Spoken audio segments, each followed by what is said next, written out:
Western Australia's stunning coastline has recently been ravaged by a deadly predator. It was the second day in a row swimmers were forced out of the water. The community is under siege, with beaches closed and tourism in tatters. Human remains were discovered washed up on shore. Australia's largest state has become the deadliest shark attack zone on the planet. There's certainly a huge concern in the community. The great white shark. It's just a fierce, fierce creature. Responsible for 5 fatalities in just 10 months. 2 people were totally consumed, 2 were bitten in half, and the 5th one was so severely mauled. Now, these terrifying events, from the closest encounters... I just saw this massive shadow of a shark and just blood. Some who have lost. It's just one of those things that you just think will never happen to your family. And the lucky ones who survived. I thought, I'm dead.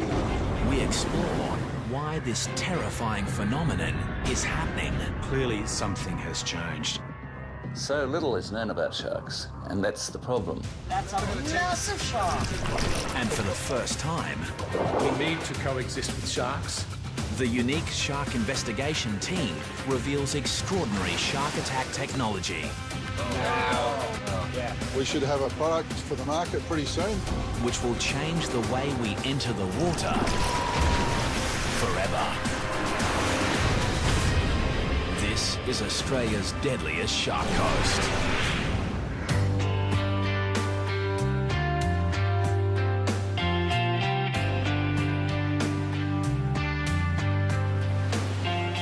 Western Australia's coastline spans over 12,000 kilometres of some of the most beautiful beaches in the world. But recently, they have become the most dangerous.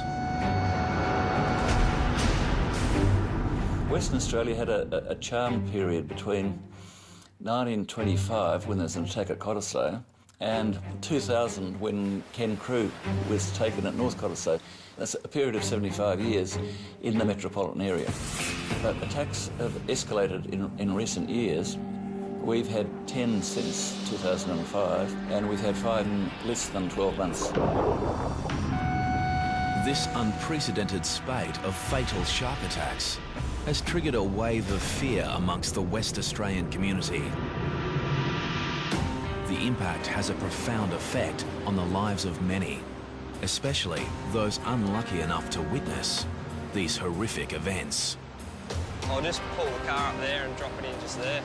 It's cooking. 22-year-old surfer Matt Holmes travelled 2 hours north from Perth with his mates to a popular surfing location called Wedge Island.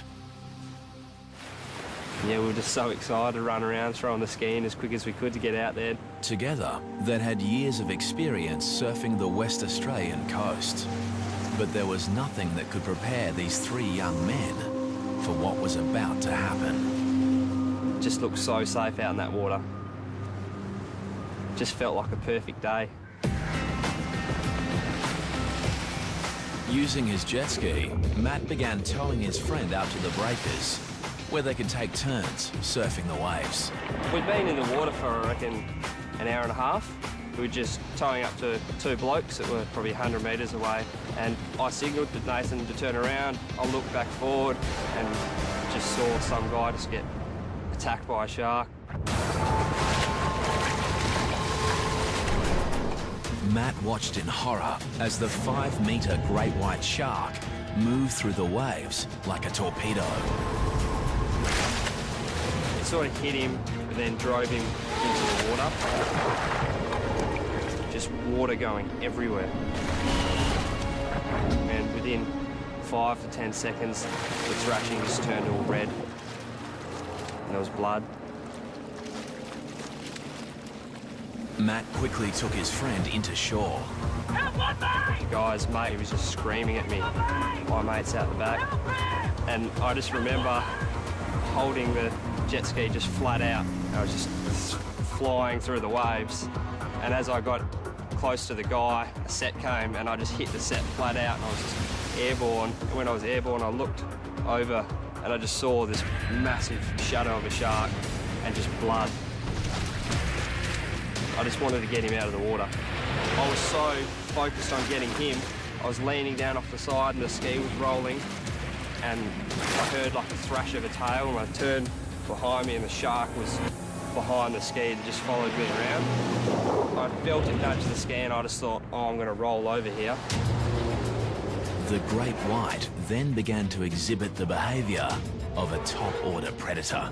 And the shark just slowly just followed me around and it was just sort of eyeballing me. It was just fending me off the guy. Just the way it was just hugging me off him, I couldn't get any closer. They say they bite humans and let go. This shark was determined. This shark was fending me off the body. The shark wanted him. Despite placing his own life at risk, Matt's efforts were to no avail. As I got closer to him, he just took the rest of him and dove off into the white water. No one on the beach that day could predict the horrific events that unfolded so quickly and that tragically took the life of Ben Linden. He was 24. His body was never recovered. Witnesses say the shark was at least 4 to 5 metres. With one bite, it cut the young victim clean in two. Ben would become the 5th shark attack victim in less than 10 months. And Western Australia would earn the unenviable title as the world's deadliest shark coast.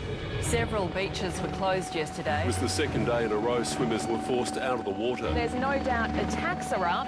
The question is why. As the media feeding frenzy on shark hysteria gathers momentum, A killer shark is prowling Western Australia's southwest coast. the authorities launch a full-scale shark task force to investigate why this is happening. The government had to respond to a situation of 5 fatalities. That was unusual, and clearly something has changed. I'm of the view, whether it's scientific or anecdotal evidence, that the number of sharks have increased and that has proved to be a threat. Investigations into all 5 recent shark fatalities reveal just one suspect. The great white shark, recognised as the fiercest predator on the planet. Many believe their protected status over the past 15 years may be to blame. The great white shark's been protected in Australia since 1997 and in Western Australia for the same period. One of the enduring theories is that since their protection, their numbers have exploded. So what is drawing the sharks into the Western Australian coastline? To be honest, it's a really difficult question to answer. I think that there are definitely times of year where sharks are more common off of the WA coast, and there are times of year when they've kind of left the coast and have gone to other regions. Theories include the resurgence in whale and seal populations along the coast, while others believe a decrease in fish stocks has the sharks coming closer into shore looking for food. You know, there always has been sharks, but not like there has been the last few years. They're following the prey boats around while they're pulling pots every day. The sharks, and it'll probably be the same sharks, are following the boats because they're letting go of their old bait, and also it's attracting the smaller fish at feeding on that bait as well, so it's a very easy feed for them. Scientists believe a significant rise in the ocean's temperature may also be bringing sharks closer into the coastline, looking for cooler pockets of water. White sharks are more common in cooler temperate waters, but they do move very large distances out of those typical temperature regimes. The Department of Fisheries launches an extensive shark monitoring program to investigate the great white's movement patterns. The thing about white sharks is that they're an inherently difficult species to study, and the research we're embarked on now is probably going to take a number of years before we have any conclusive answers about how the sharks are using waters off Western Australia and how that relates to the frequency of shark attacks we've had in the last year. If the scientists were honest, they would give us those 3 little words, which are simply, we don't know. So little is known about sharks, and that's the problem.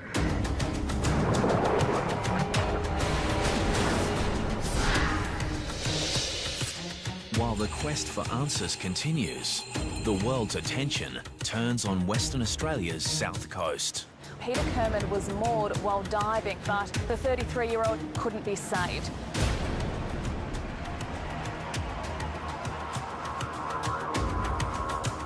On a windswept beach south of Perth, Sharon Burden weeps alone.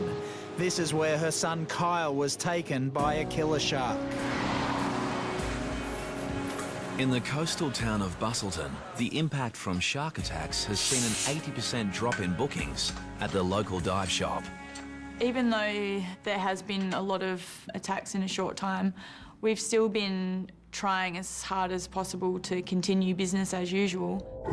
Diving in the area for the past 19 years, Alicia has her own thoughts on why there may be more great whites along the south coast. There are theories about why we've had so many attacks in such a short time, and one of them is because of a large female that has resided at Cape Naturalist for many years, and just the fact that a female resides there brings in males looking to mate. Could this be the rogue shark that claimed the life of 31-year-old father of two, Nick Edwards? That morning I was getting ready for work, and usually Nick would go down to Gracetown for a morning surf. Oh, let's get you ready for Daddy, hey? Nathan was at school and Lucy was waiting for him to get home because he would care for her while I went to work. This morning he didn't come home, so straight away I thought that he was hanging around for that last wave and he was going to be a little bit late. A short distance away in Gracetown, local surfer Rob Alder was watching from his balcony as his mate hit the waves. Rob was supposed to be with Nick, but fate kept him at home. I'd been watching him for about 20 minutes. I left the binoculars to put on my wetsuit. In those few seconds, there was a sudden and vicious attack in the water.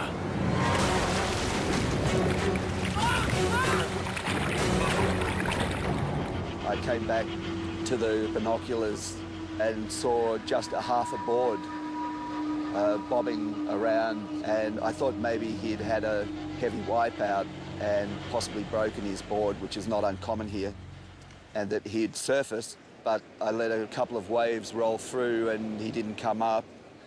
And then I figured something wasn't right. And so I jumped on my bike after calling the sea rescue. As I was cycling down the path, there was somebody running back up yelling, "Shark, shark."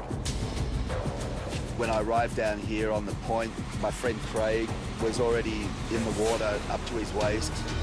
He started waving at me furiously, so I ran down to where he was. He was handling a person, obviously a surfer. He had a wetsuit on, and he was trying to get him out of the water, but the rocks are really difficult here. So together we managed to lift him, and it was then that I realised he'd been attacked by a shark. But in the frenzy, Rob had not identified the shark attack victim. He was about to get the shock of his life. There were quite severe lacerations on his upper thigh and the calf of his right leg. Nick. As they assess the victim's injuries, Rob Alder is shocked to discover it's his surfing buddy, Nick. Here, pressure here. I took the leg rope off my board and wrapped it around his thigh as a tourniquet and started CPR and mouth-to-mouth. The fellow surfers desperately tried to revive Nick until the paramedics arrive. Say yummy, baby. Meantime, Nick's wife, Melissa, is at home, oblivious to the drama that is unfolding. At that time, I was quite anxious and I started ringing the hospital. Yeah, can you tell me if someone's been admitted by the name of Nick Edwards? I thought something may have happened to him, like, you know, was hurrying home and had been in an accident.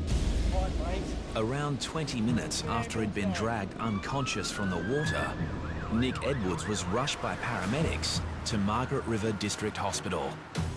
At this point, Melissa had become quite frantic. She had heard news there'd been a shark attack where Nick had been surfing. I've rung my family and said there's been an attack and I'm quite worried about Nick. I can't get in contact with him. Mrs. Edwards. And then there's a knock at the door and the police are here. I hear about your husband, Jim. They say that there's been an accident and straight away, I guess, I just knew what the news was.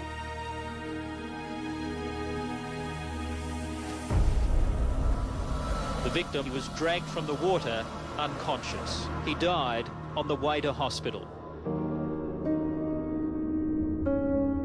For Melissa, coming to terms with her husband's sudden death had her reassess how she felt about sharks. When they are coming close to shore and putting people in danger, I think it's really important, if they can't be removed from the area, then that they are destroyed. Somebody said to me, what right do we have to play God with the sharks? There's no price you could put on a human life. But in the rising debate on culling sharks, conservationists fear the wrong message is getting across. White sharks are the apex predator in our marine environment, and it's really important to understand how important they are. If you take out apex predators in an ecosystem, all the other lower predators multiply and the whole system comes out of balance. So we do need to protect white sharks, and if people enjoy eating local seafood, they enjoy scuba diving, whatever it is about the marine environment they enjoy, they have to understand that white sharks are critical to maintaining that balance.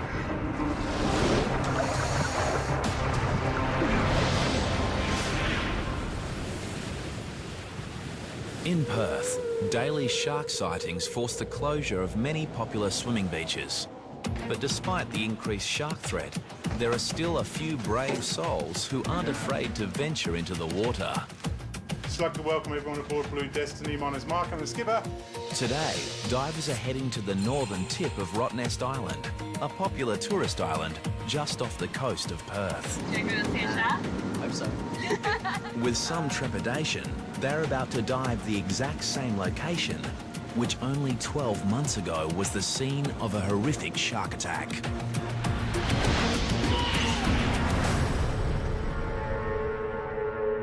It was late October when 32-year-old American diver Tom Wainwright met his fate. Anybody who's taken by a shark is unlucky, and Tom Wainwright was particularly unlucky. There had never been a shark attack at Rottnest in all the 100 and something years that people have been going there. Sergeant Pete Bayan was on duty that day. He was called to investigate the circumstances surrounding the attack. Tom and his two friends, Alison and Justin, had decided to go diving on the north of Rottnest. They're all qualified divers. But despite being with his two dive buddies, Tom decided to dive solo. It was a fateful decision, as moments after entering the water, Tom was attacked by a 4-metre great white shark.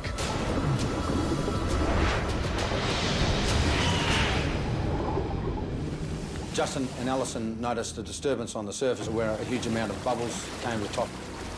Along with the bubbles came a large amount of blood, and Justin and Alison knew their friend was in grave danger.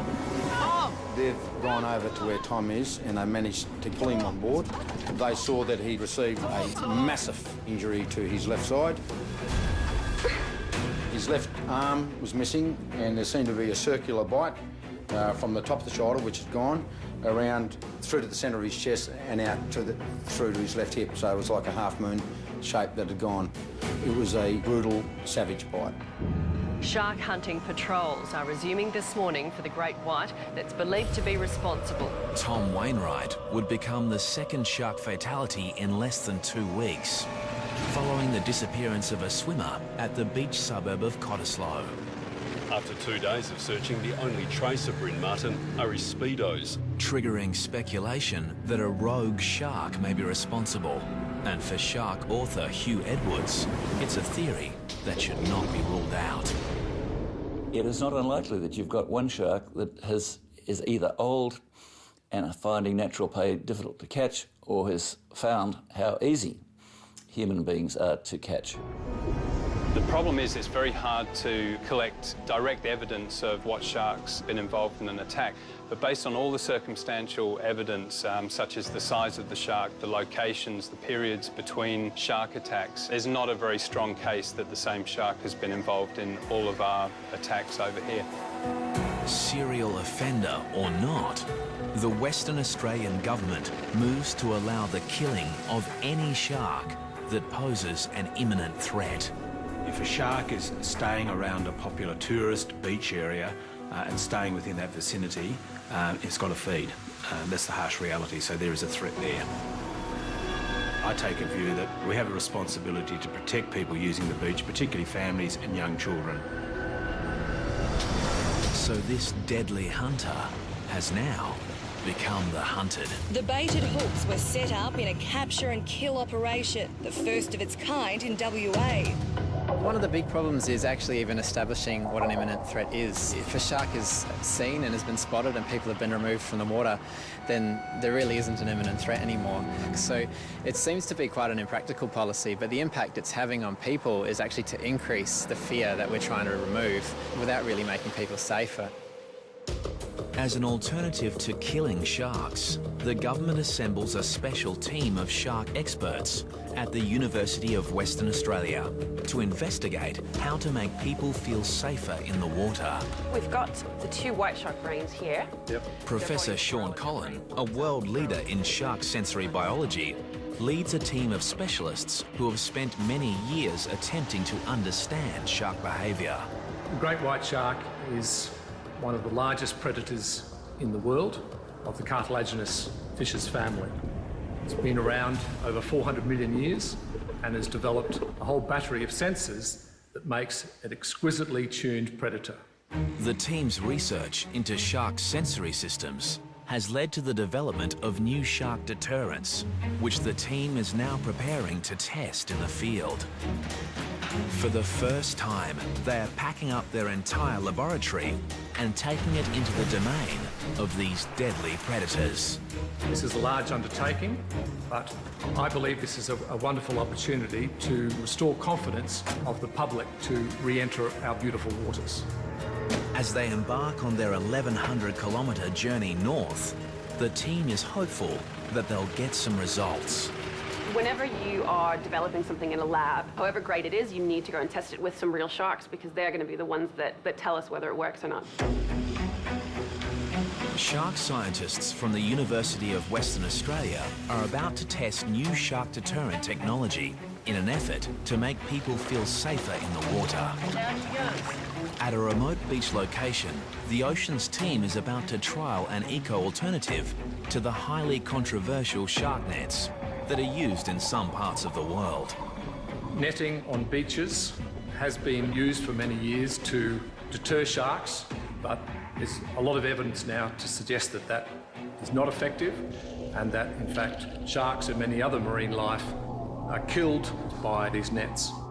The alternative is a bubble curtain, which quite simply is a wall of bubbles designed to interfere with the shark's senses, including hearing, as well as the shark's lateral line.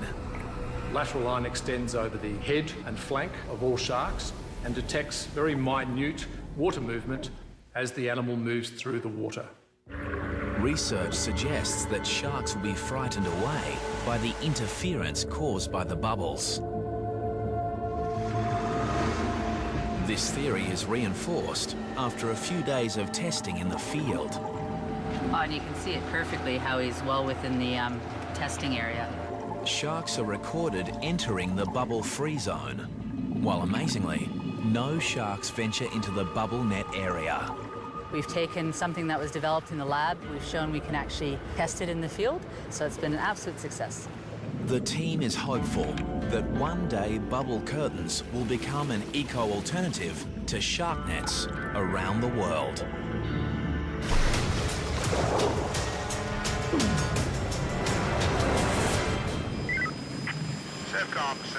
Back in Perth, shark patrols are stepped up to combat the increased shark activity.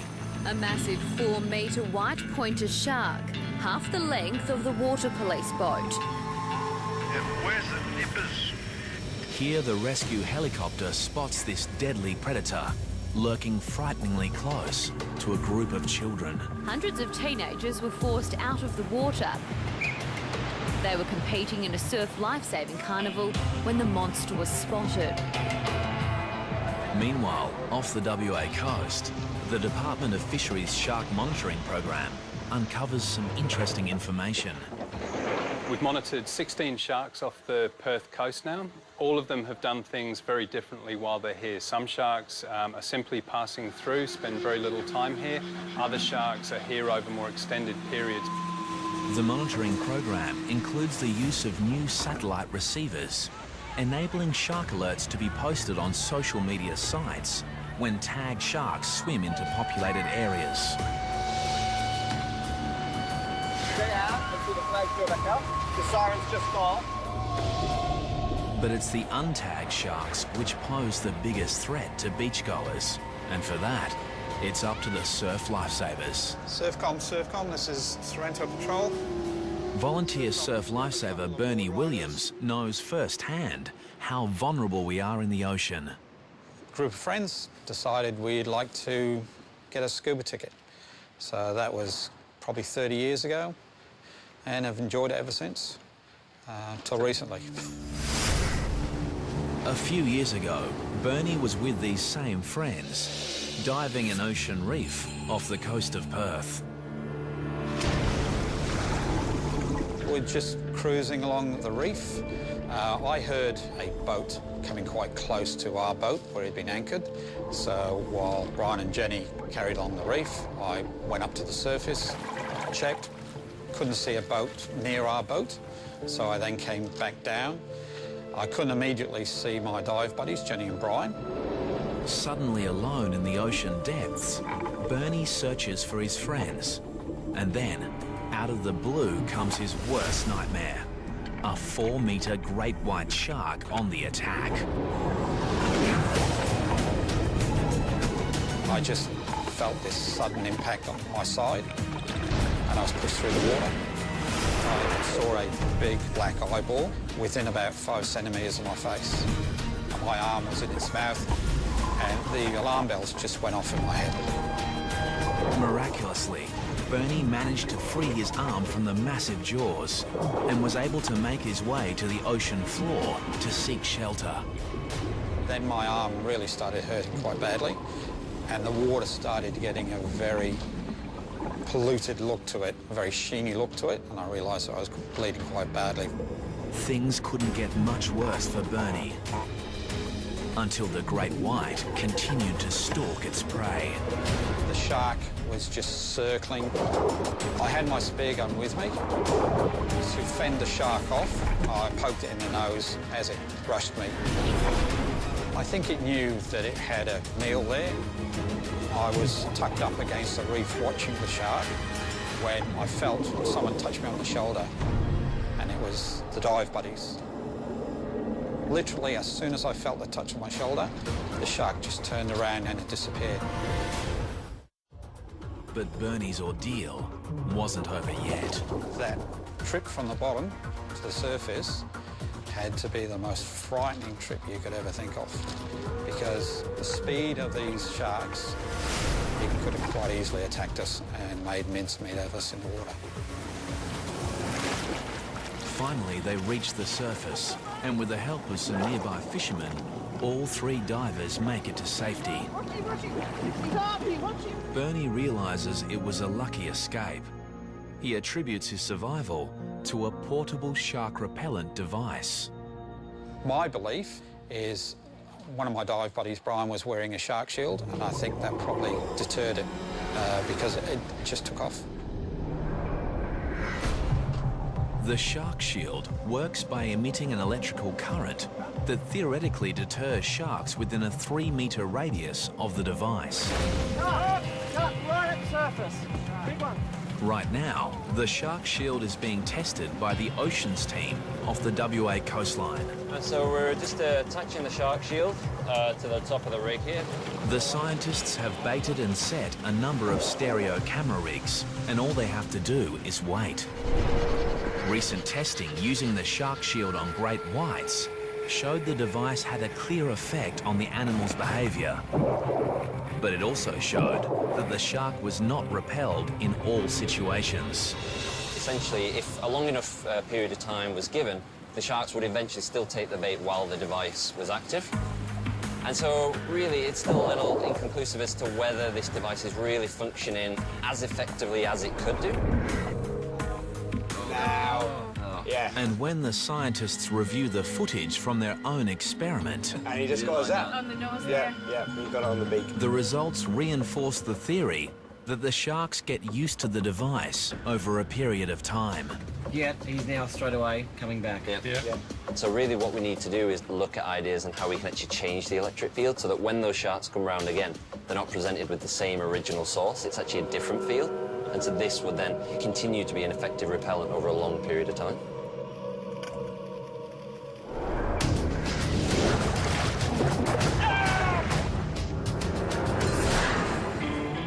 It's not just surfers, divers or swimmers that are at risk. Any surf craft on the water is in danger of being attacked by sharks. As Martin Kane discovered while surf skiing with friends at a popular beach just north of Perth. When you get out there at sunrise, it's a very spiritual experience. It's just a great way to start a day. It was on one such day that Martin and friends encountered a pod of dolphins, a stunning and quite common event. Except these dolphins were behaving strangely. There's about 5 dolphins on my right as I passed by. We're actually huddled up together in a very tight formation, almost floating. We stopped for a while. Martin stopped, but a few of the rest of us stopped for a bit longer because we were so interested in it. Martin began to paddle off, leaving the group behind. And at that moment, a 3-metre great white shark began moving towards him at a speed estimated to be up to 45 kilometres per hour. And then this almighty crash and bang. So I grabbed the ski in its jaws, lifted it up in the air, probably 2 or 3 metres, and the knife toppled out on the front. Martin's screams went through the air, and all I could see was the ski being spun around and just thrashing and splashing. When Martin finally surfaced, he realised he'd been attacked by the world's deadliest predator. It was just an awesome power of this thing. The tail was just going, you know, left to right like this, and the head was going in the same direction. And I could hear a sort of a hum coming off, you know. Just an amazing, just a fierce creature, absolutely, you know, going ballistic. The shark had ripped a huge hole in Martin's surf ski, and he was 150 metres from shore and even further from his friends. I was swimming to shore, felt like in concrete almost. And all I was thinking of, perhaps he's going to take my legs, or I get chopped in two. With the great white right behind him, Martin was now swimming for his life. All that was going through my mind at the time was, I'm dead, perhaps he's going to take my legs, or I get chopped in two. Luckily for Martin, his friends Kim and Dale were quick to react. Dale said, get on the back of the ski. So I scrambled up like a mad cow and nearly tipped him into the water. All 4 men were still in danger, so they grouped closely together and paddled for their lives. If the shark had come back in any direction, then the guys would have had a go at it. But it wasn't until I got to the beach and looked back out to my ski to see the shark doing a victory lap around my ski that I really thought, oh my God, that was close. Since the attack, Martin has reassessed his relationship with the sea.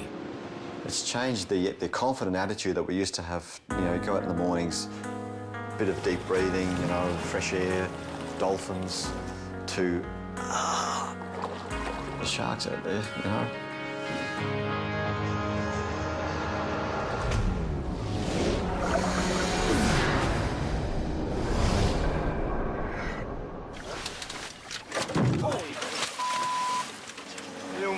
motor off. In Western Australia, many of the shark sightings have been caught on video. Weather looks good, no swell. And none more chilling than this footage, taken by freediver Nathan Podmore while on a diving expedition 4.5 hours north of Perth. Hoping there's a few fish about. When Nathan and his friend Dave enter the water, there are a few fish about, but just not the ones they were expecting. In the water for a couple of minutes. And just next minute, just heard Dave just scream my name. There was definitely something in his voice that just said, we're in a bit of strife. And turned around and it's just like, whoa. The two young men are confronted by a 4-metre great white shark. It was unbelievable. Just look, they're like a torpedo underwater. They're absolutely massive. And it came in straight at us both and it sort of just broadsided in front of us. I had a good opportunity to just give it a good whack, sort of as hard as I could whack. I punched it in the side of its face and it didn't like it much. Incredibly, Nathan and Dave were able to scramble aboard their boat. You don't see one of them every day and you don't want to see one of them every day. It's something extraordinary. On this occasion, the boys were lucky to have a spear gun for protection. But in most cases, the only thing between you and a shark is the wetsuit. And off the coast of Western Australia, the ocean scientists believe they've finally found a way to make the wetsuit shark-proof. Dave, so these are some of the wetsuit designs that we've come up with using... After years of research, they're about to test new wetsuit prototypes, which have been designed in conjunction with a leading product developer. The most common question that we get asked when anybody gets a wetsuit is, I don't want to look like a seal, and what colour do sharks like? Well, we think now, based on the science that's been done, the research that's been done so far, we know the answer to that question. The answer comes following the Ocean Institute's compelling study of the evolution of the shark brain. Here, Dr. Kara Yopak compares the brains of a great hammerhead shark and a manta ray with the smallest brain of them all. Believe it or not, that's the brain of the great white shark, which is actually quite small relative to its body size. But what is really impressive about the great white brain are these visual brain regions, which are these two lobes located here. And this is the part of the brain that receives the majority of visual input. So what this tells us is that the great white is actually a very visual predator. And so it's far more likely that using a visual repellent is going to be more effective in this species. This leads to the research team's breakthrough discovery, revealing sharks may actually be colorblind. Once you know what the shark can see, you can then start to design things which will either be very visible to the shark or actually quite cryptic to the shark. With this knowledge, the new prototype wetsuit designs include a camouflage suit for divers, while surfers will adopt a striped base pattern, much like a poisonous sea snake, and shown underneath this surfboard. The strategies are twofold. One is a can't see me strategy, cryptic in the water, and the other one is a can see me but don't eat me strategy. The idea being that even though you're perceived, you're not perceived as a meal. Today, the Oceans team is about to test the camouflage design against the popular black wetsuit. Each test wetsuit will be filled with a mix of fish and tuna oil attached to a stereo camera rig and lowered to the ocean's depths, where hopefully some sharks will take the bait. Just watch the waves, boys. And now, the answer to the biggest question of all. Do the shark-proof wetsuit designs actually work? That used to be our experiment. Because it looks like one of the wetsuits has just become shark food. I think we might have found a shark. Oh my... We've just pulled the treatment out of the water. The black wetsuit has had significant shark attacks, significant damage. Take it down the back, Caroline, have a look at the teeth mark. The black wetsuit appears to have been mauled by a shark. So now the team is anxious to see if the camouflage wetsuit has been attacked, or whether the new design really is shark-proof. We've just pulled out one of our designs as well, and that hasn't suffered any damage at all, so very good early signs. The team retrieves the underwater camera. Yeah, there it goes. Okay. and reviews the footage to find out what actually happened. And there she goes. Okay. She's having a bite. Right. Look at that, she's nearly getting the barrel in her mouth. That's a massive shark. This huge tiger shark destroys the traditional black wetsuit in one bite, desperate to get the bait hidden inside. And this is the control. Okay. And to reinforce the science, even though this barrel is filled with the same bait, this deadly predator shows little interest in the new camouflaged wetsuit, leaving it completely unscathed. If you compare this with what happened with the control, I mean... While it might be early days, there is no denying this is a significant breakthrough, which may just revolutionise the world's wetsuit market. It's full steam ahead from here. We'll continue the science and the research, and we should have a product for the market pretty soon that's going to make people feel a lot more comfortable about being in the water.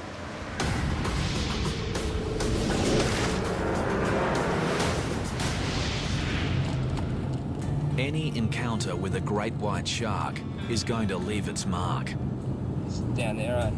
And for Matt Holmes, it has had a profound effect. Every night, the whole thing goes through my head. And what I could have done different, and if what I did was enough. Today, Matt has returned to the beach where a great white shark claimed Ben Linden's life. Still remember going out through here, just flat out.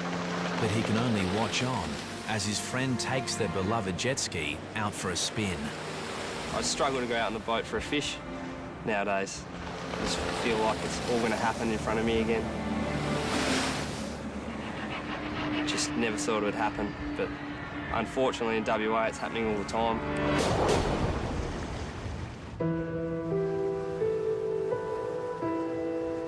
Going back to Gracetown is a good feeling for me and the children because that's where we feel closest to Nick. The loss of Melissa's husband, Nick, means her life and the lives of her children will never be the same. Because Lucy's quite young, we go down onto the sand and there's a cross still in the sand, so she decorates it and plays in the sand. And despite a great connection to the ocean, the young family isn't ready to venture back in. And I know Nathan's never going to go in the water again. And the question remains, will it ever be safe to go back into the water? There is no doubt that the shark fatalities and the increased sightings of sharks has affected the behaviour of people. So it's affecting our lifestyle because one of the great things of West Australia are our beautiful beaches, our long coastline and the enjoyment of that environment.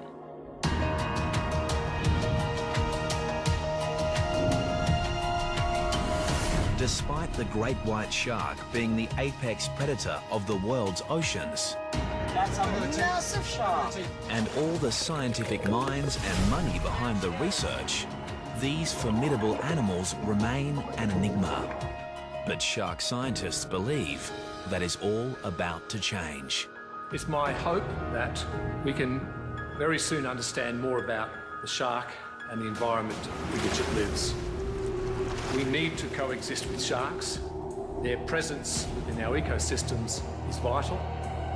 At the moment, the only certain things we can say is that there will be another shark attack. But we don't know when and we don't know where. And there is one more certainty. For now, Western Australia remains the world's deadliest shark coast.